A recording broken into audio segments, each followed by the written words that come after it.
evening at 10 o'clock is the title, Reagan and the Russians, U.S. Intervention in the Cold War. If I can, I'd like to only momentarily come back to that. The nature of capitalism that it must expand. A no-growth capitalism, as some of our more naive ecologists have argued for, is a contradiction in terms. The reason you invest is to accumulate. And your accumulation of capital has no purpose or meaning unless you can mix it with labor to yet increase your wealth further. And of course you use large sums of it for personal consumption and for political power and for control of your culture and for that wonderful, good, happy life that you so like. As George Bush's wife said, we are millionaires, or we are not ashamed of it, we enjoy our wealth. And I thought, at last they say it. Finally they say it. Instead of the usual thing is, you know, how we rich suffer and we're misjudged and it's just terrible being rich. Can't hear, okay, I wondered who that man was creeping up like that. Okay. Can you hear me better now? Is it all right? That seems to be out of range, actually. This microphone has a mind of its own. All right. Now, that nature of expansion really affects the nature of, it's an important imperative because it means capitalism also can never stay home. It goes abroad.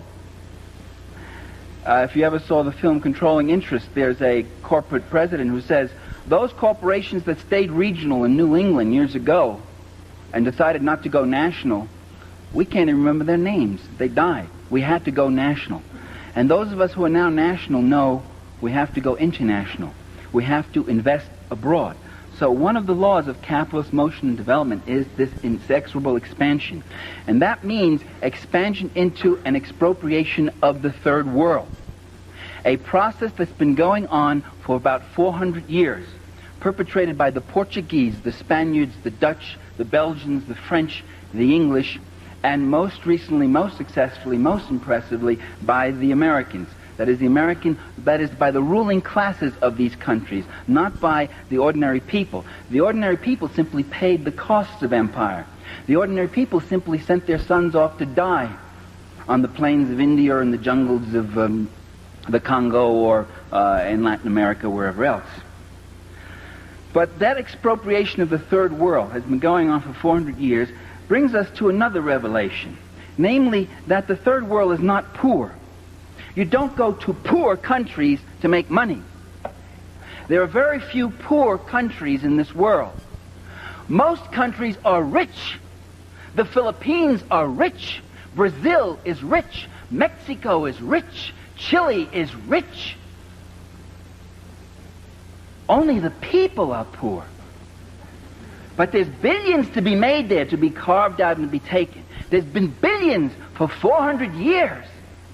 The capitalist European and North American powers have carved out and taken the timber, the flax, the hemp, the cocoa, the rum, the tin, the copper, the iron, the rubber, the bauxite, the slaves, and the cheap labor. They have taken out of these countries. These countries are not underdeveloped, they're overexploited.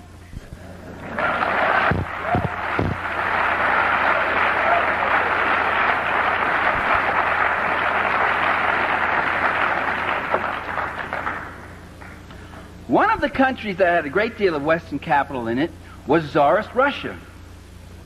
Mostly English, French, some German, some American, including one Herbert Hoover, who with Leslie Urquhart, famous British millionaire, owned the Russo-Asiatic Corporation, which, if the Russian Revolution hadn't happened, Herbert Hoover would have been one of the richest men in the world.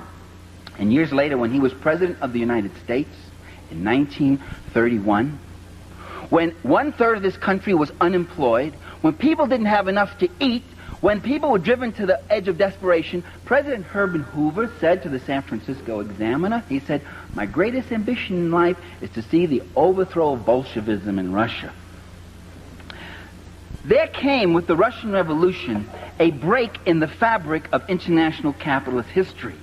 There now was a country where the unwashed, where the workers of Petrograd and Moscow were actually taking over, where they were actually taking over the land, the labor, the technology, and the resources of their country, where communists were coming in to power. And there's a remarkable correspondence between Secretary of State Lansing and President Woodrow Wilson, in which Lansing says, the Bolsheviks are wanting in political virtue. They would preach to the ordinary man that he might elevate himself through political means rather than by dint of hard work. This would be a most unfortunate example to the common man in our country and other countries. They understood what was the threat. The Americans themselves, the American ruling class, had very little didn't have all that much. I told you about Hoover and a few other speculators, other people like that.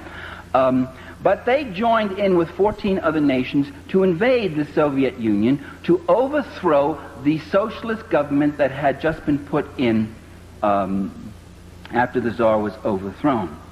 That process of invading a revolutionary country is still happening before our eyes. If you want to understand those years after the Russian Revolution, just look at what's going on in Nicaragua. Invasion, either by directly with troops from your own country, or by using surrogate troops, and they use the white armies and the white generals, the white guard armies. Embargoes, isolation, withholding food supplies, sabotage, encirclement, refusing diplomatic recognition. These are the methods that are used, and these are the methods, time-honored methods, that are being used right now by Reagan against another revolutionary government, which is Nicaragua.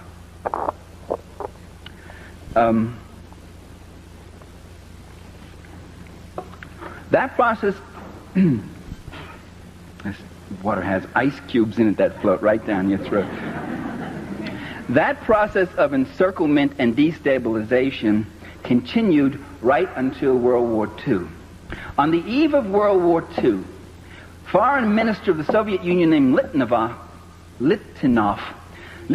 went to, did I pronounce his name correctly? No, I can't say it that way.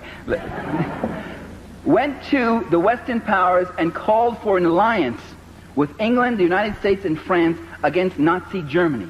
And that if the Germans attacked Czechoslovakia, they would all join in, or attack Poland, or attack anybody, that all the powers would join in to fight Hitler and contain him. The Western Allies refused those overtures from the Soviet Union. Not because they were appeasers, not because they were simple and naive, quite the contrary, because they had a plan of their own, and that plan was Munich. And the plan was, we give Hitler Czechoslovakia and he goes east. And they were waiting for a war, and that war was supposed to come, and it was going to be Nazi Germany finishing off Bolshevik Russia.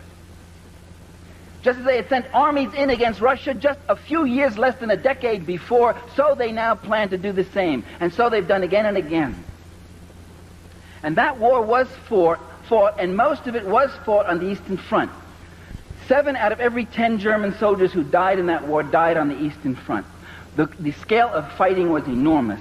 The battles of Kursk, Stalingrad, the Battle of Berlin. There's nothing like it that happened in the Western theater, on the Western Front. In the Battle of Berlin, you saw 2 million German soldiers against 3.5 million attacking Soviet soldiers.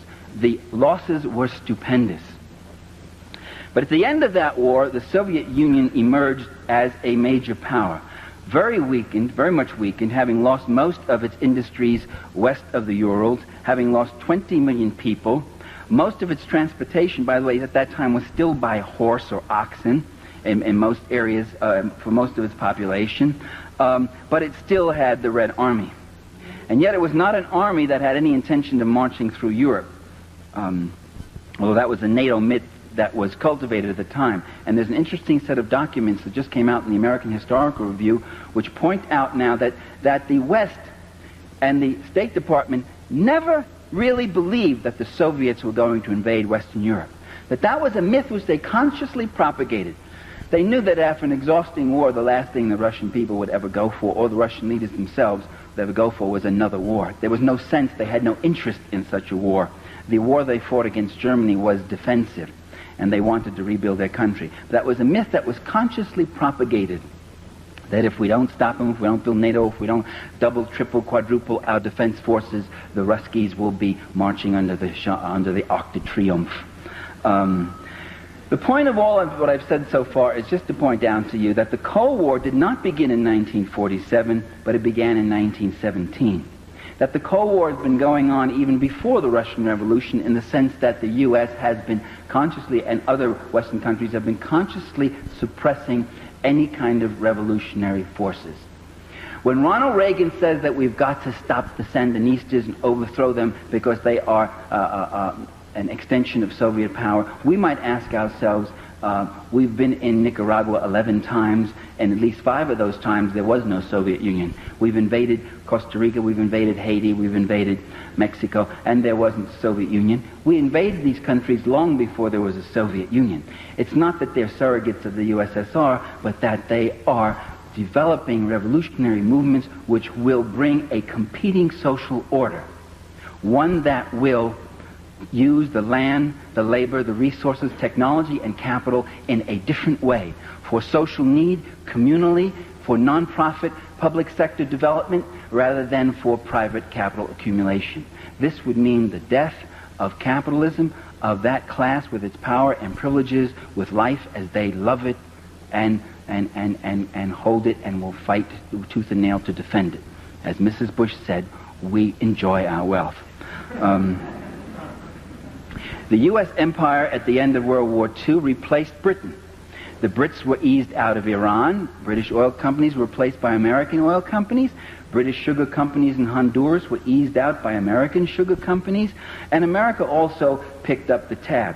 America built a basis, an American empire, over 2,000 bases around the world, including about 300 major ones. American fleets are on every ocean. American planes fly the skies over every continent, almost. And so we see enormous investment in the third world, and with that enormous investment since World War II, an enormous growth in poverty. Now that's unusual, and that really goes against the accepted ideology, which is that attract investments in here because that'll bring prosperity and jobs, all that sort of thing. But what investment has brought to Haiti is the immiseration of the small Haitian farmers. What investment has brought in Latin America and most other countries has been the displacement of the peasantry, their proletarianization. They're being thrown into shanty towns to suffer poverty wages or chronic underemployment. What investment has brought with it also is increasing illiteracy, sickness, disease, poverty, and a dislocation and disfranchisement. A growing foreign debt and indebtedness, growing investment for cash crops. By the way, that's what the whole Mexican Revolution was about. Was the land going to belong to the Mexicans so they could grow beans and alfalfa and feed their people? Or was the land going to belong to the big sugar companies and latifundio owners so they could grow sugar to export as a cash crop to make more money, to yet make more money, or coffee or whatever else? And with that growth, with that investment comes a dislocation in the structure of the third world country, so that the whole infrastructure of it gets built around capitalist extraction, capital extraction. The economist Ray Brown, when he went to Cuba before the revolution, it was in 1958, he was there about a year or so before, was impressed by how every major road he saw went from a sugar plantation to a refinery to the seaport. While there were whole communities without roads, that couldn't get to doctors, that couldn't have schools, couldn't see a priest, the sugar companies had their roads. And when you send foreign aid to those countries, 9 out of 10 of those dollars goes to build the infrastructure, to subsidize the capital investment of the private corporations, or to pay for the police and the army of that country, not to defend it from foreign invasion, because Uruguay is not going to invade Bolivia, because Taiwan isn't going to be invaded by the Philippines. But they need those big armies to defend their rulers from their own people, because those people are in such a state of immiseration. So that's where our foreign aid goes. And as someone once said, foreign aid is when the poor people, that's us, of a rich country give money to the rich people of a poor country.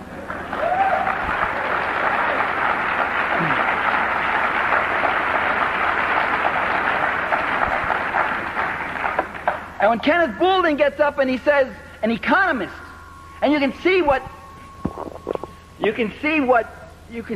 you get brilliant people like Kenneth Boulding speaking so naively, you can see the troubles you get into, the swamps you go into, the baby talk, silliness you get into when you think without Marx, when you think without class analysis. And Kenneth Boulding says, one of America's leading economists, he says, empire is irrational because it costs more than what we get out of it.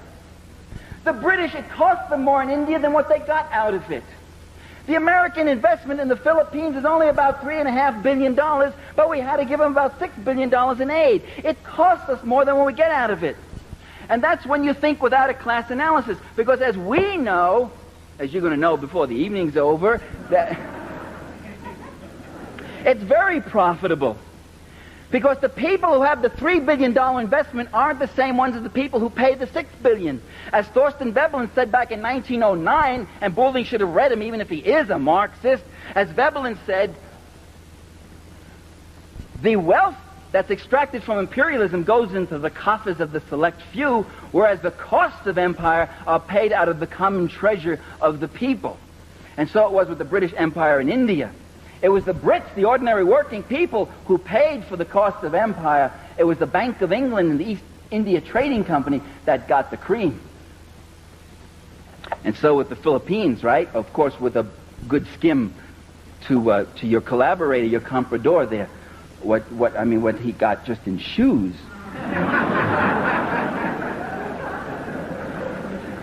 For his wife. God knows his shoes for his girlfriends. Okay. Another resource in the third world that attracts capital investment. And you say to yourself, what is that mysterious resource? I'm looking at El Salvador, right? And I'm looking at the companies that are in El Salvador. And I look and I see Pillsbury, Procter & Gamble, U.S. Steel, Continental, ITT, Firestone, Ford. I'm saying to myself, wait a minute, what the hell's in El Salvador? A little sugar, bananas. What are all these companies doing there? What they're doing is they're manufacturing everything from energy rods to baking powder, from auto tires to computers. They're in El Salvador because of a very precious resource in El Salvador, which is the cheap labor, which is paying people 50 cents an hour. Instead of having to pay auto workers $15 an hour up here. You go down there and you pay them 15 cents or 50 cents an hour. That becomes a very attractive thing. And you go to South Korea. New York Times had a story about the South Korean farm girls who work in the textile companies that used to be in New England until they moved south. And then when the Southern workers unionized, they moved to South Korea, where there's a nice fascist little country where if the workers try to unionize, they get beaten up and thrown in jail or they get shot dead. And the Korean farm girls in those textile compounds are working for 18 cents an hour. 18 cents an hour for 12 hours a day, 7 days a week. No time off. And if you want a day off, you work a double shift if you want to go see your family again on the farm. And they live in compounds. That's the Industrial Revolution. That's 1870s. But that's big profit. And that's what they call capital investment, development, friendly nation, staunch ally, good relations, stabilization, stability.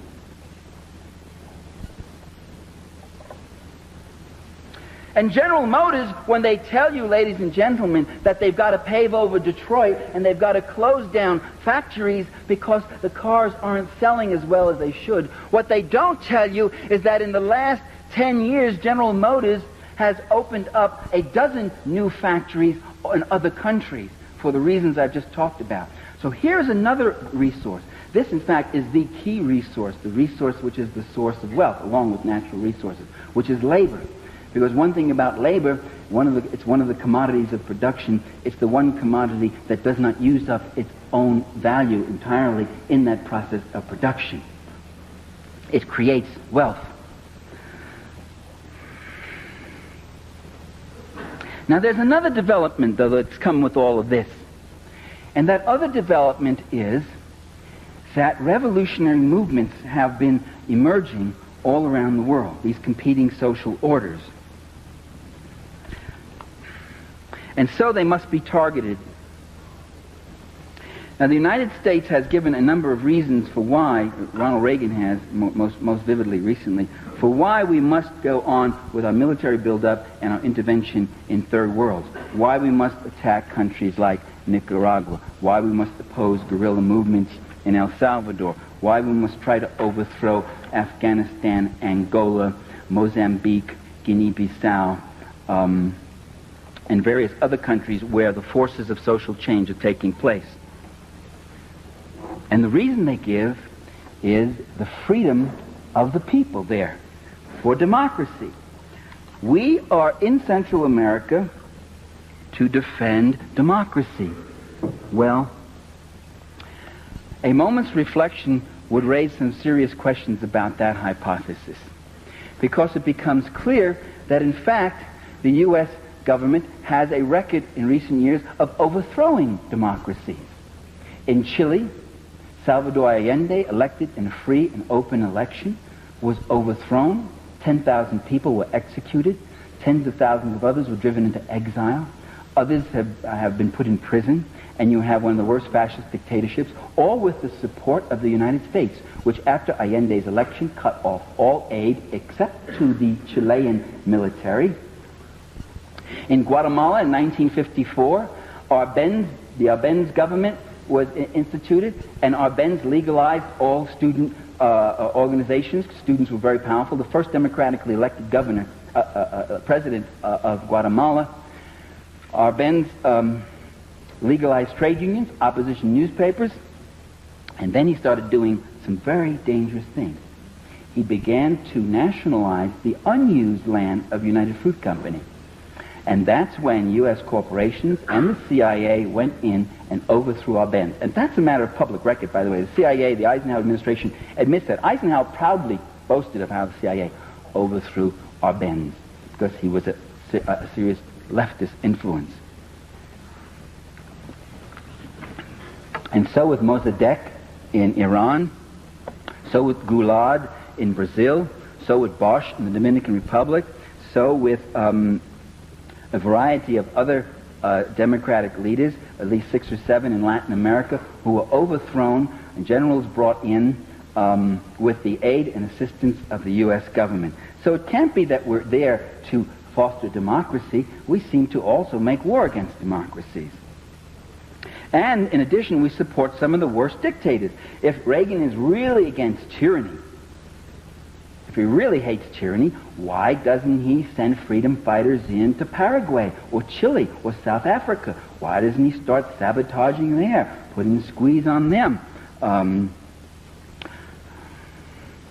In fact, the whole fight with Libya might be less of a mystery if you understand that really the worst thing about Colonel Gaddafi, who is a kind of a strange guy in some ways,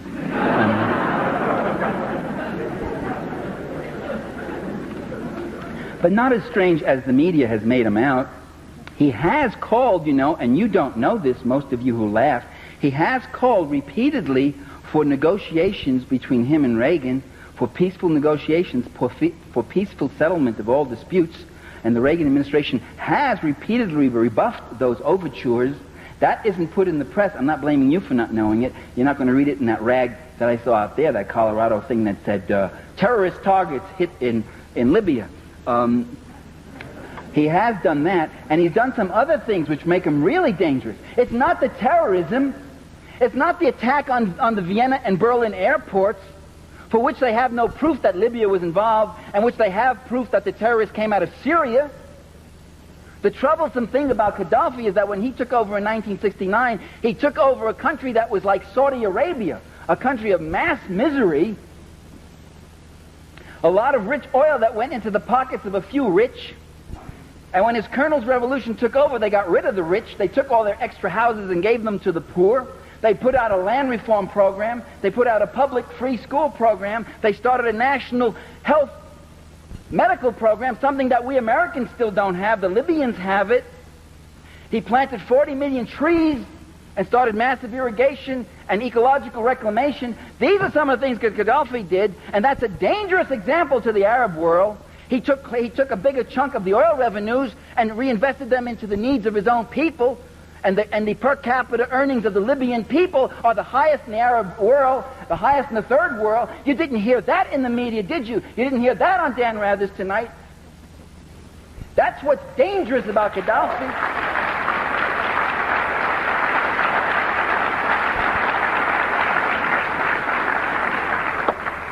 And the cue comes, and you know the cue when Reagan says Gaddafi is a tyrant over his own people, like the Sandinistas are tyrants over their people, like Allende was a tyrant over the Chilean people. The minute they start social reforms, the minute they start tampering with our oil, our bananas, our sugar, our copper, our iron, our bauxite, why, they're tyrants.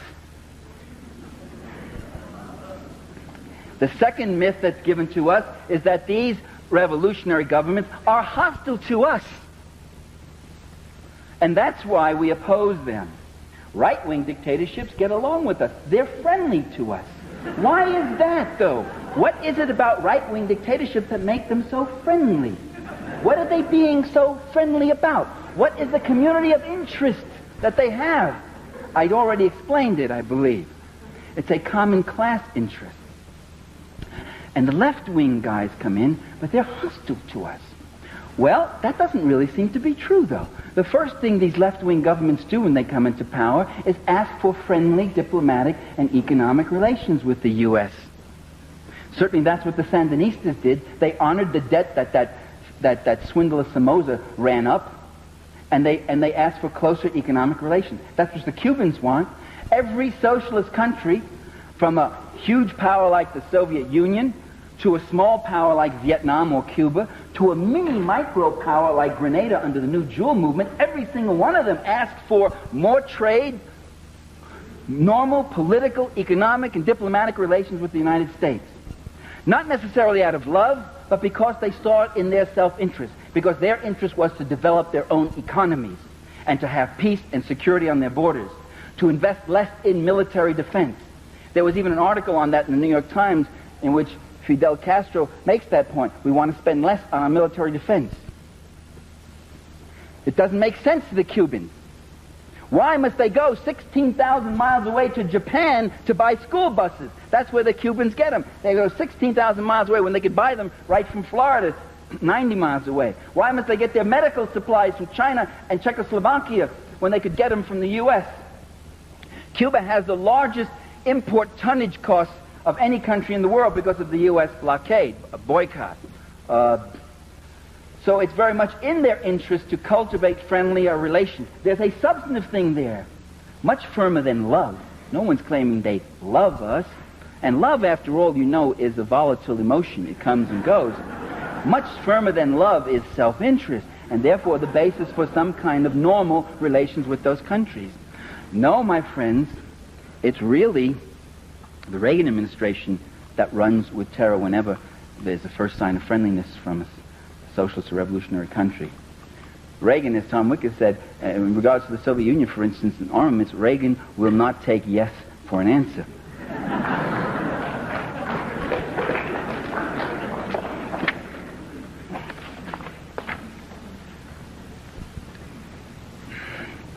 The final reason given is that we must contain the red tide. You heard that March speech by Ronald Reagan, vintage stuff, where he talked about a red tide lapping our border if we allowed Nicaragua to sustain the kind of government that its people have chosen in free and open elections.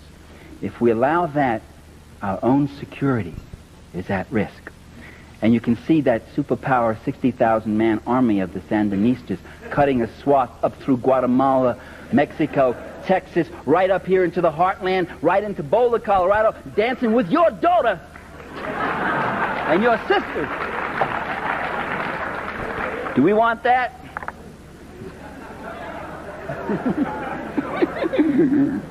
I hear they're good dances. The image of that tiny nation of 3 million being a threat to us, you know, reminds me of the Vietnam War. We used to hear that same stuff. We say, if we don't fight them in the jungles of Vietnam, we'll have to be fighting them on the shores of California. And Walter Lippmann said, the image of the Vietnamese getting into their little PT boats and coming across the Pacific and taking California is an insult to the U.S. Navy.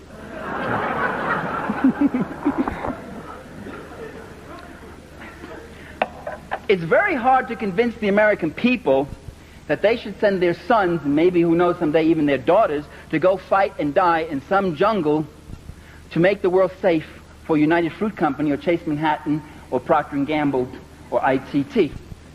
So you say it's to stop the threat of that communist country. It's very hard to convince the American people that a tiny country like Nicaragua or Vietnam or El Salvador is a threat to U.S. security. So you say it's not Nicaragua. They are the puppets of the Cubans, who are the puppets of bum bum bum bum. The big red bear in the Kremlin.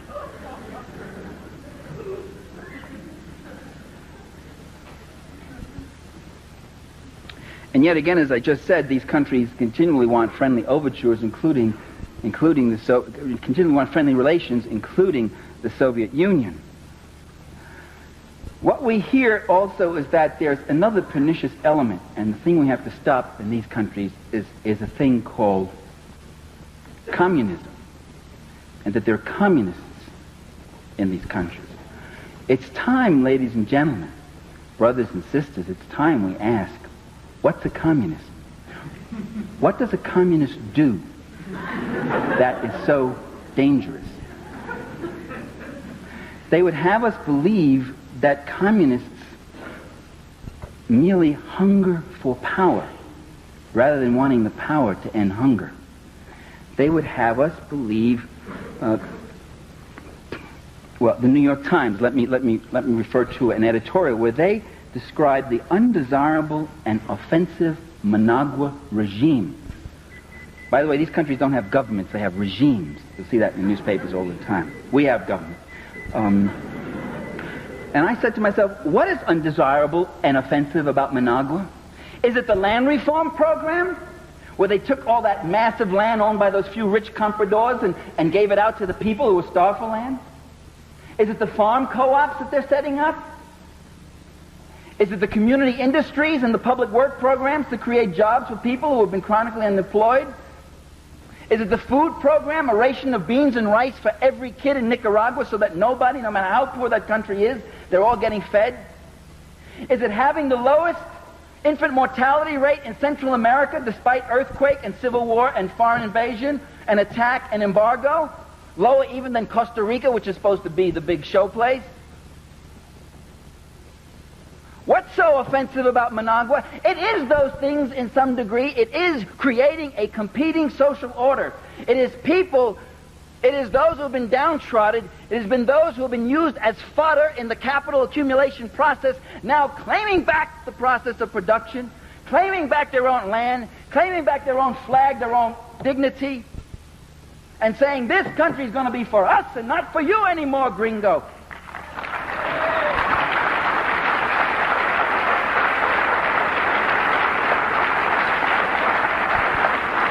And that's the communist program, and that's what communists are.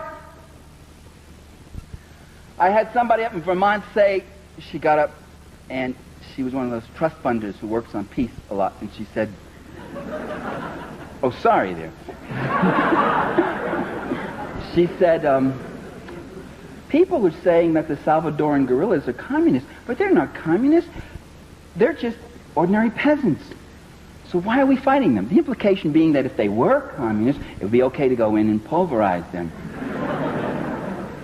And I pointed out that, well, look, at least in the FLM and the Front, there's at least 2 of those 5 groups, at least 2. I'm not sure about all of them, but at least 2 of them that would not deny the label communist. They would say, yo soy comunista, you know, they'd say it. And they would say it proudly. And what does it mean to be a communist? It means to fight and devote yourself to the people. If communists, if we leftists, if we Marxists, if we revolutionaries, if we progressives, if we all we want is to hunger for power, then why do we side with the powerless? Then why don't we toady up to power? Why don't we take the road of the Henry Kissingers and the Daniel Patrick Moynahans and the Ziggy Brzezinskis and the Eugene Rostows and the McGeorge Bundys who toady up and mouth for power? When Henry Kissinger was made National Security Advisor for Richard Nixon, Nelson Rockefeller gave him $50,000 as a going-away present. As Nelson Rockefeller testified himself before the Senate committee when he was being appointed Vice President of the United States. And they asked, and the senators, well, they really went at Rockefeller really hard. They said, why'd you do that, Mr. Rockefeller? And Rockefeller said, well, giving's always been a tradition in our family. Giving. They cast their bread upon the waters and more came back, didn't it? He was saying to Henry Kissinger, Henry, I brought you out of Harvard. I brought you out of that Center for, or whatever that was, Strategic Studies, because I liked the books you were writing and you were writing them for me. Henry, you remember you're going to go work for Tricky Dick, but you remember who you belong to. And that's what hungering for power is. It's climbing, like the political climbers and careers have done in every country in the world. And we on the left don't do that. We stand out in the rain. We stand out on the picket lines. We put our jobs on the line. We risk our careers. In many cases, we even risk our physical safety and our lives in all sorts of countries. If it's power we want, why do we take such a circuitous route? If it's power Senator Garland wants, why is he standing back there? And 70 years standing like a legion.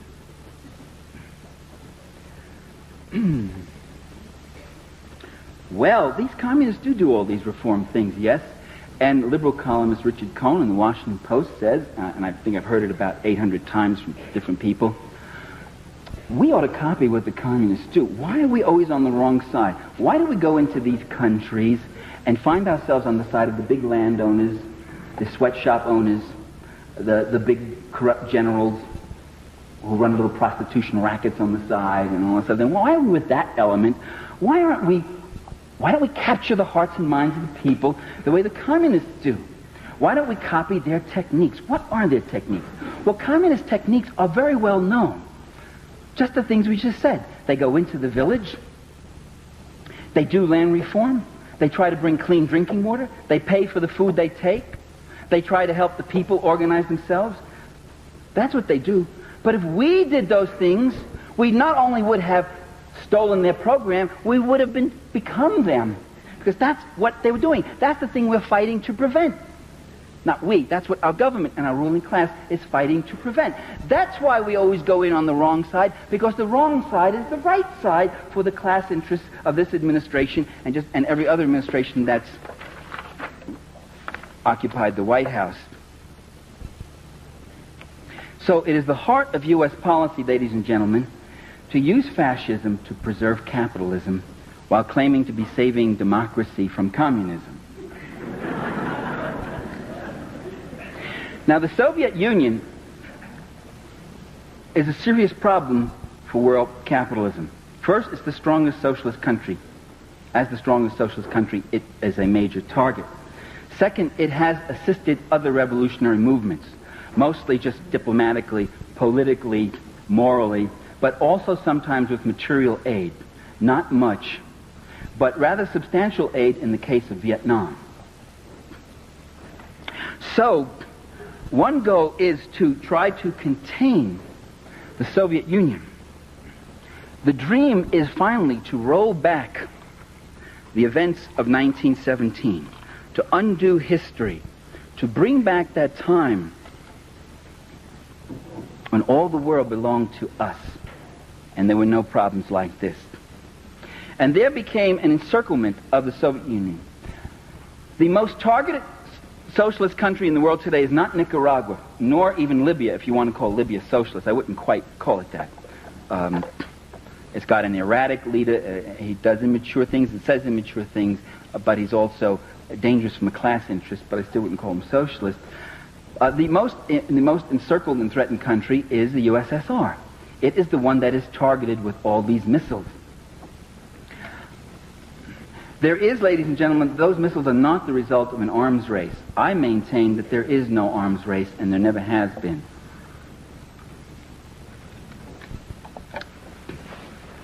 A race, as you know, the model of a race is the two proponents moving, each more furiously ahead of the other, trying to put as much space to get to some goal. That model doesn't explain arms escalation. What we have had, rather, has been an arms chase, with one side, the U.S., unilaterally escalating each time, and the other side, the Soviet Union, playing catch-up, often with a 2 to 7 year lag in the particular weapon system. That was true of the A-bomb, the hydrogen bomb, the long-range bomber, submarine-launched missiles, the MIRVs, the multiple warheads, the ICBMs, tactical nuclear weapons, solid fuel rockets, and now even today with the MX, the cruise, the Pershing, and the neutron bomb. The race model doesn't explain it. It's a chase. As the Soviets said just several years ago, don't build a neutron bomb. If you build it, then we will have to build it. Don't build the MX. If you do that, we will escalate on our ICBMs. That's hardly a race. That's more of a chase. The other side, asking that this escalation not take place, and then when the escalation does, it reluctantly moves on and enters it also. Reluctantly, I say, because the arms race has had a tremendous damaging effect on the Soviet economy. Every time they have to build another tank, that's one less subway car for their subways. In the USSR, any city that reaches 1 million people gets a new subway built in it. Every new missile means that much less quality consumer goods. It also, by the way, has the same drain on our country, but it's not as evident given the kind of country it is. The arms race here, the defense spending is, of course, an enormous shot in the arm to the owning class in terms of profits, guaranteed cost overruns, fat contracts, so forth. The Soviet Union has a capital shortage, unlike the U.S., which has a capital surplus, and so therefore there's deprivation. The Soviet Union has a labor shortage, unlike the U.S., where there are 20 million people underemployed. It has a smaller industrial base, so to match us, that's a greater drain on it. It has scientists who would prefer working in the civilian sector because their work in the military sector remains anonymous. Managers who would have management jobs in the civilian sector. In short, it has a number of rational reasons why it would like to diminish the arms race. As Gorbachev has said again and again, we have a lot of building in our own country. We have never had a normal year in our history. We have had foreign invasion, revolution, invasion again, forced collectivization, etc., armaments race, and we would like to have some normal years. Again, not necessarily love, but something much stronger, which is self-interest.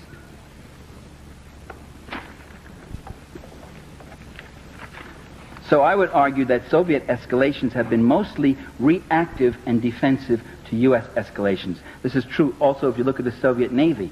It has, until very recently, no aircraft carriers for attack and amphibian actions. It now has one. It's had a few mini carriers. The Soviet fleet is built almost entirely to tracking the U.S. fleet, to see where it's going.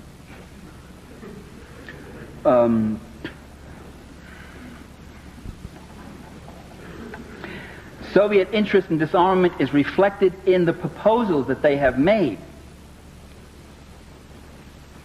You could say, well, words are cheap, I want to see actions.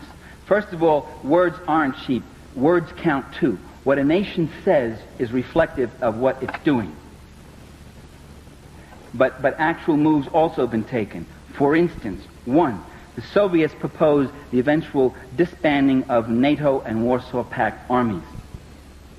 A proposal, gradual, mutual de-escalation, step by step on each side. One, two, that, now like that. The U.S. turned down that proposal, would not even study it. The Soviets proposed, in the last 4 years, nuclear-free Europe reducing their medium-range SS-20s and all those to match the 162 which France and Great Britain had. That was a proposal made 3 years ago. It's a proposal which Gorbachev has brought forth again. It's one which Reagan has ignored, but simply to quote for zero sum, and without the two reasonable stipulations which Moscow has asked for, namely that if we get rid of all our missiles both sides, we also guarantee that you don't transfer any of your existing missiles in Europe to the French or British, and the French and British begin to get rid of their missiles. Or at least at this stage, they freeze them. And in fact, the French and British now are increasing their number of intermediate-range missiles. And remember, intermediate-range missiles in the West, cruise and Pershing missiles in Western Europe, are not intermediate range.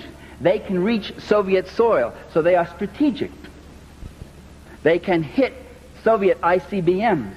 Soviet SS-20s are nasty weapons indeed, but they cannot reach the United States. They cannot knock out any MXs or ICBMs. They are not first strike potentials. Another thing to remember, cruise and Pershing missiles that are now in Europe have a 7-minute strike time. That's the end of deterrence. And this is why Gorbachev and the Russians are beside themselves about the cruise and Pershing. This is why they walked out of Geneva in 1983, because Reagan refused to negotiate on the cruise and Pershing. This allows Reagan to turn around and say, we went to Geneva, but they walked out, as he's going to do now with this latest cancellation. So what you do is you shove a person away, you act hostile toward them, they get up and they say, well, you obviously don't want to negotiate, they walk out, and then you turn to your people and you say, you see, they don't want to reach an agreement. If it takes me a half hour to get my missiles over and kill you, and you a half hour to kill me, then in that half hour after I let mine go, you know they're coming. And you let yours go at me. That is a deterrence to me. However, if I can reduce the striking time to 7 minutes, and they're so low and fast, and your radar can only pick them up in the last 2 minutes, I now have a first strike capacity on you. You no longer have deterrence. I no longer can fear your missiles, because my missiles are targeting yours. And I'll knock out all your missiles, and then I'll have a second strike capacity to hit you. You'll have a feeble retaliatory strike. Your feeble retaliatory strike, however, will be blocked out by my Star Wars. Ah, is that what Star Wars is all about? Yes. You see, the criticisms about Star Wars are largely irrelevant in that area. People have said, scientists have said, it's a ridiculous project. It's going to have to work the first time and work perfectly. Only if the Soviets launch their 10,000 missiles at us in a fit of peeve one day, they say, let's destroy the world, and they send the missiles at us, only then will Star Wars have to work perfectly. But if the function of Star Wars is to be a shield against a feeble retaliatory strike of the Soviets after a first strike by the U.S., then Star Wars becomes much more effective. And Ronald Reagan himself let the cat out of the bag last year when he said, it doesn't have to work perfectly in the speaks and all. They've got him away from the platform and all that. Because they explained it to him just that morning at breakfast. And it is...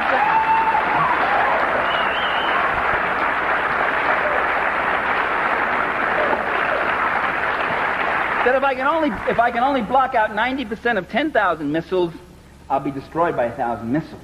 But if all the Ruskies have left are 60 or 70 missiles, and I can block out 90% of those, then only 7 or 8 will hit us. And that is called acceptable collateral damage. How do you like that? For 1984, 20 million, anywhere from, they estimate, from 4 to 20 million. Acceptable collateral damage. But we would have won one for the Gipper, eh?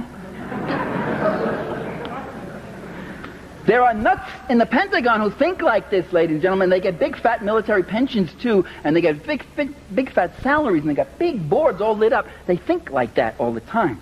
But short of starting a nuclear war, the grand design is to have a first strike capacity that so puts the Soviets under the gun again that we'll be back to 1947, when we could brandish that weapon around, and they would have to retreat.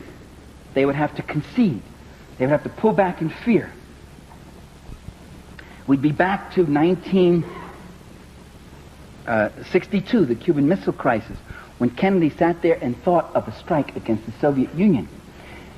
And they realized that Khrushchev really had only one, possibly two ICBMs that could reach the U.S., and it would only reach the northeast corner of the U.S. But they estimated that this might cause 1 million, 2 million casualties, and that would be politically unacceptable. And so they discarded any idea of a nuclear strike against the Soviets. That one missile may have saved our lives. So it's not true that the missiles just build up blindly on both sides. They're caught in this irrational race. That it's just something in man's nature for war. I loved those songs, but there was something about the politics in one of them that didn't ring right with me. That it's just people caught up in this meanness and killing for killing, and when are we going to reach our senses? That's not true. That's not the way it works. It's not something that comes in here. If it was something in our nature, why would they have to draft us? Why would they have to use press gangs and drag us in?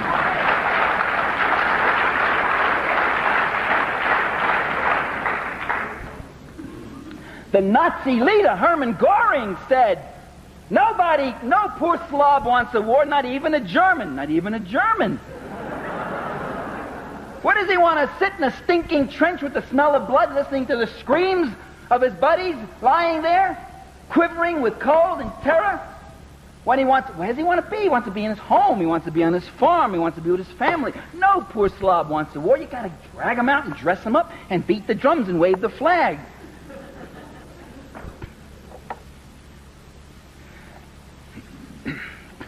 Within the last 4 years, the Soviets called for the banning of weapons in outer space before the United Nations, a resolution that was voted 124 to 1. Who was the one? Not the U.S., Ronald Reagan. It wasn't the American people, right? It was that coterie that is misrepresenting us. All the opinion polls show that the American people didn't want weapons into outer space, at least back in those days before the Star Wars promo. 124 to 1 with one abstention. Do you know who the abstention was? No, it wasn't Israel. It was Margaret Thatcher, who, as we all know, is Ronald Reagan in drag.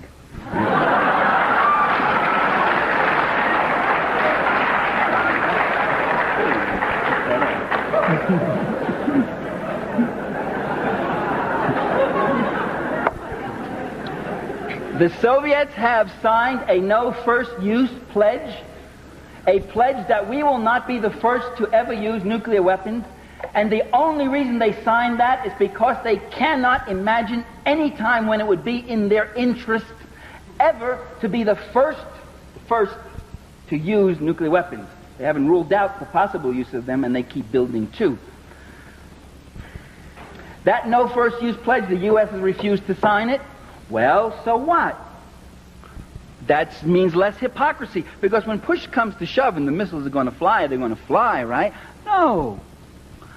What nations say is an indication of their interests and their strategies to some degree. Sometimes there's lies and deception. The U.S. cannot sign a no first use pledge because no first use, because they have threatened, every administration has threatened the use of nuclear weapons. It's part of U.S. foreign policy. That's what Star Wars, that's what First Strike, that's what Cruise and Pershings are. Is to gain dominance again over the socialist countries, over the third world, by having nuclear superiority. The U.S. threatened first use and thought of using nuclear weapons at Quezon during the Korean War. Eisenhower did. Nixon thought of using nuclear weapons at...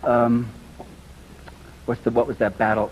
During the Tet Offensive, but was that Quezon? I'm getting my wars mixed up. In Quezon in Vietnam, and I forget what the other battle, the Reservoir Battle in Korea, was Eisenhower. The Eisenhower administration not only deliberated using them, but actually decided to at Dien Bien Phu, and said yes, and offered nuclear weapons to the French. It said, "Do you want to use some of these tactical nuclear weapons at Dien Bien Phu?" And the French refused. They took the defeat instead. So they were quite ready to use them then. And any number of occasions, by the way, the use of nuclear weapons, the Kennedy administration and the Cuban Missile Crisis seriously considered the use of nuclear weapons against the Soviet Union, as I mentioned before. So it is a part of policy. It is one of the weapons that are to be used to maintain imperial hegemony. to keep history from happening, to keep people under the gun. So if they signed a no-first pledge, they could no longer threaten using the weapons. It would show them to be hypocrites and liars. They signed the pledge, and here they are threatening to use the weapon.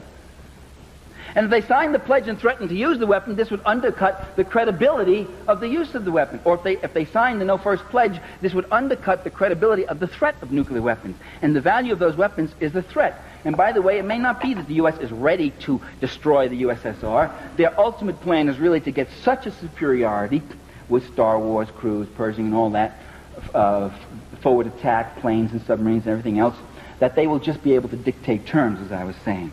And first use pledge would certainly not fit into that scheme of things at all.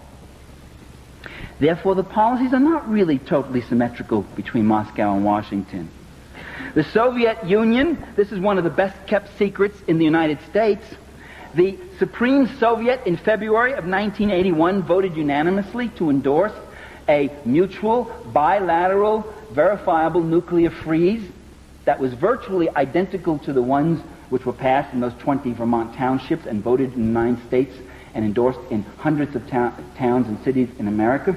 And its wording was almost word for word the same pledged. The Central Committee of the Communist Party of the Soviet Union that same month voted unanimously to endorse a nuclear freeze. The U.S. has, in fact, ignored any proposal for nuclear freeze despite a massive movement involving millions of people in this country, probably the biggest mass movement in such a short time in our history was the nuclear freeze movement. You don't realize, some of you are too young to realize what history you're making, you don't realize, but it's incredible. It dwarfed, in its numbers, it dwarfed the anti-war movement, at least for the first 5 years. It dwarfed the civil rights movement. It dwarfed the union movements and struggles in the 30s. And the sheer numbers of people who signed up, who marched, who demonstrated, who wrote letters, who pledged for nuclear freeze, it was a mass movement. And the Reagan administration simply ignored the whole thing. Didn't exist. Wouldn't hear of it. Wouldn't consider it. It didn't fit into their very rational plans of a different kind of world. The Soviet Union has called for the reduction of ICBMs. The Reagan administration refused to negotiate it, or totally ignored that offer in 1982, and ignored it again when, more dramatically, Gorbachev came up and said, let's not negotiate it, but let me give you numbers. A 50% cut, both of us, right off the top. Let's start. With total on-site inspection, by the way, another change in Soviet policy. Total, complete on-site inspection under any conditions you want. Come on in, look anywhere you want about this sort of thing. And the U.S., again, won't take yes for an answer. Ronald Reagan won't. The Soviet Union had a unilateral and observed and is still observing a unilateral moratorium on anti-satellite weapon testing. The Soviet Union called for last year cuts in conventional forces, again, NATO and Warsaw. The Soviet Union unilaterally observed a moratorium on underground nuclear testing and has called for a total ban of all nuclear testing, because Gorbachev knows that if you stop nuclear testing, that's the end of the development of nuclear weapons. You can't develop nuclear weapons if you can't test anymore. And Reagan knows that also, and so he's ignored the proposal. The Soviets unilaterally, last year, as you know, said we will not test for the rest of this year. And the Reagan administration said, oh, that's because they do all their testing early in the year, and they've got them all done already, but we still have a few tests. Okay, maybe that's it. So do all your tests, catch up, and when it comes December 31st, you say to them, we're going to observe it too. Didn't do that. January 1st came, and Gorbachev said, we will extend that moratorium several more months. And the U.S. said, oh, they extended because they don't test in the cold months, January, February, March. They don't test then. Although they supposedly do all their testing in the early part of the year. I don't understand that one. And then when they extended the moratorium yet a bit further, the argument was, this is a propaganda ploy. They're trying to appeal to the American people. And we, in order to reach the ultimate point of getting rid of nuclear weapons, will have to continue testing right now. And what was a masterful a masterful phrase of double think. I mean, that was an actual quote. I wish I had it. I couldn't find it in my materials on the plane. What I'm arguing here, ladies and gentlemen, is that U.S. foreign policy is not foolish, it's not stupid, it's quite rational. When someone says, what are we doing? We're opposing guerrillas in El Salvador and we're supporting guerrillas in Nicaragua. That's quite rational.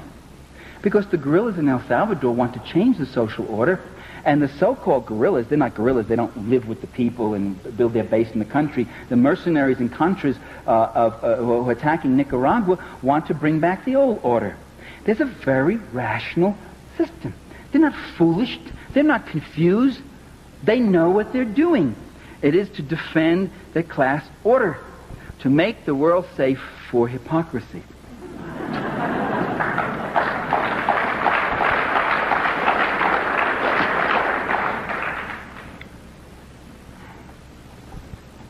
Star Wars, besides being that defense, that first strike shield, people say it's too expensive. What are you talking about? It's too expensive. That's one of its attractions. It's going to cost $1 trillion. It'll cost more than the entire New Deal WPA program and the Manhattan Project, which gave us the atomic bomb, and the Eisenhower Highway Project. Put all of them together, and the building of the railroads, put all of them together, they won't cost as much as Star Wars. $1 trillion is for the first stage, they think, the first stage. That's what the boys like who have the defense contracts. That's what they love. They see dollar bills. Getting there is all the fun. Whether the system works or doesn't work, the expensiveness is the major attraction. It will violate the ABM treaty, and now we see even it violate the atmospheric testing treaty. What's wrong with that? Reagan has no loyalty to the ABM or the atmospheric testing. He's been wanting to violate them since he's been in office.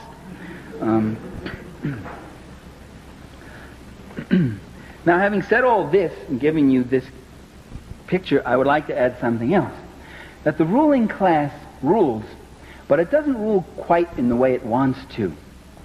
That in fact, we must not be overwhelmed by these facts or this analysis, but we must be enlightened. We could understand why they do these things. Ronald Reagan is not stupid. He gets confused. He goes to Ecuador and says it's wonderful being here in Colombia. You know, I mean, he does things like that, and he muffles on questions. Reagan, though, has been the most successful and rational and persistent president that I have ever seen in office in every single area, whether it's NLRB or busting unions or cutting human services or his treatment of the environment, he is, or defense spending or foreign policy, he has advanced, or the appointment of reactionary judges, every single area, defunding the left, whatever. He has not left a stone unturned. He has advanced and pushed persistently. He has a cohesive goal and program. It's the goal of Cap Weinberger and Pat Buchanan.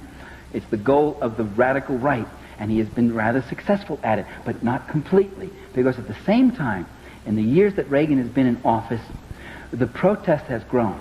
Democratic forces have grown. Changes continue throughout the world. Peace forces in the Soviet Union. By the way, there are massive peace forces. Millions of people marched. The Leningrad Peace Committee. There were photos of these people marching with these banners. No missiles east or west. And again, you should make a distinction between a country which supports and encourages a massive peace movement and a government like ours which derides it, red baits it, ignores it, or puts it down. A nuclear freeze movement. Democratic forces have grown in power since Vietnam. Do you realize that Ronald Reagan has not invaded Nicaragua? I mean, do you realize, as I said before, that the United States has invaded Nicaragua 11 times and has actually occupied Nicaragua 3 times, including for periods of as much as 10 or 13 years, and the Marines went in there and burnt huts and killed people and raped and murdered and dismembered people? Coleman McCarthy just had a column in the Washington Post of a 78-year-old guy who said, I was in there when we were fighting Sandino back in 1928, and when I got out as a young kid, I had nightmares for years after. I shot innocent people. We saw guys getting their genitals cut off and tortured. The Marines did that. Do you realize that? Do you realize today the United States has a striking power, a deployment power, a force, a delivery power that's 1,000 times more powerful than anything Calvin Coolidge had. And you got a president that's 1,000 times nuttier than Calvin Coolidge, who would like to go in there, who wants to go in, and yet he hasn't. Well, what's held him back? It's the democratic forces. It's the same thing that kept Nixon from using nuclear weapons in Vietnam, as the story came out when the Pentagon Papers were released, or not the Pentagon Papers, the White House tapes, where they were afraid of what the disruption and the reaction of the people in their own country. It's the democratic forces in this country, it's the democratic forces around the world, it's the Nicaraguan people who are armed and ready. He could go in and carpet bomb it with B-52s, not lose a single man, and just devastate it and destroy it. But then he would have to go in with troops. Like that line in Antigone, you would make of it a graveyard and call it peace. But those troops would still find survivors, and they would have to fight them. And there would be unacceptable losses. And Americans would die in Nicaragua. And the war might escalate. And all over Latin America, people might rise up.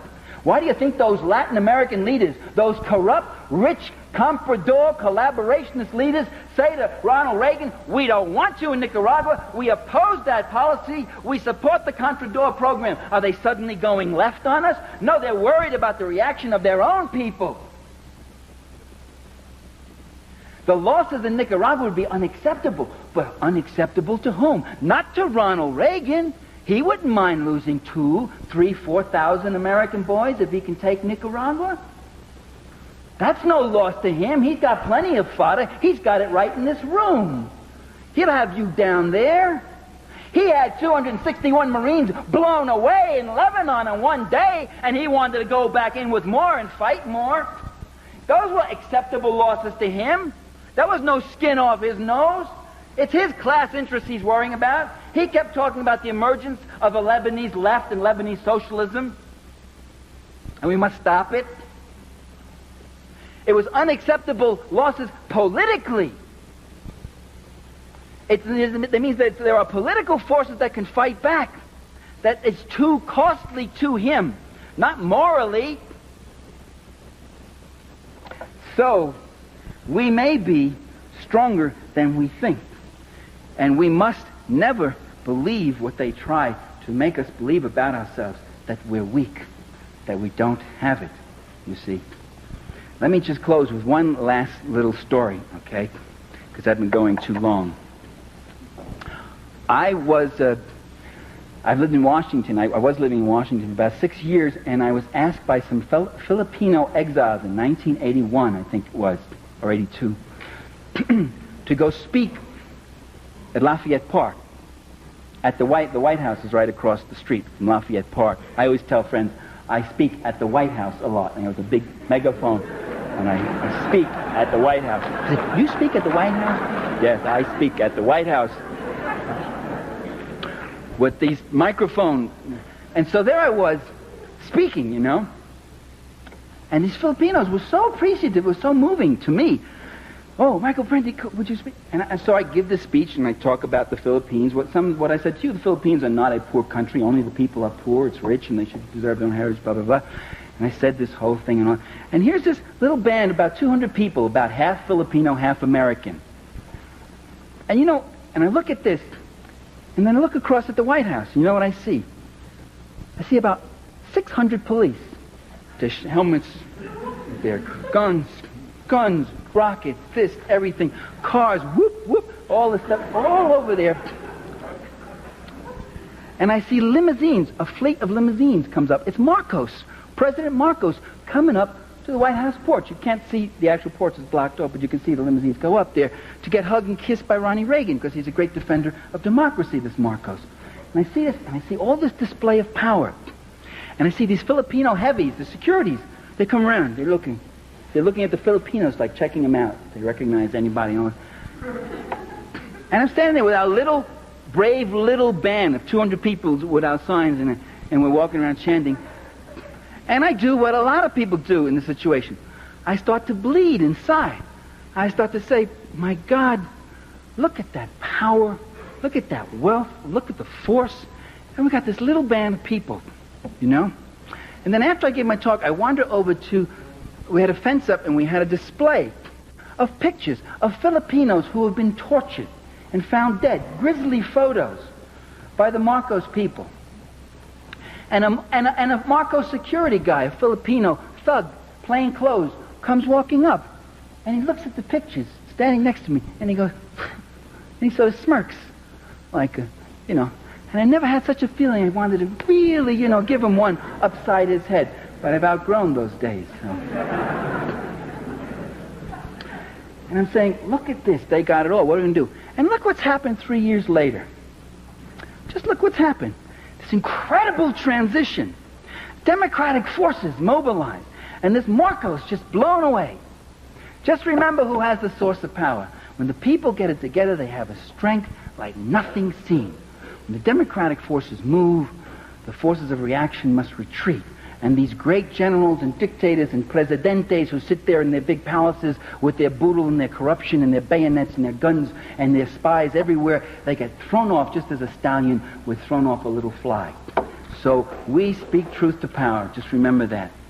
Speak truth to power. Mobilize, organize, never be sad. Remember what the great Italian communist Antonio Gramsci said, you have a pessimism of the mind, but an optimism of the will.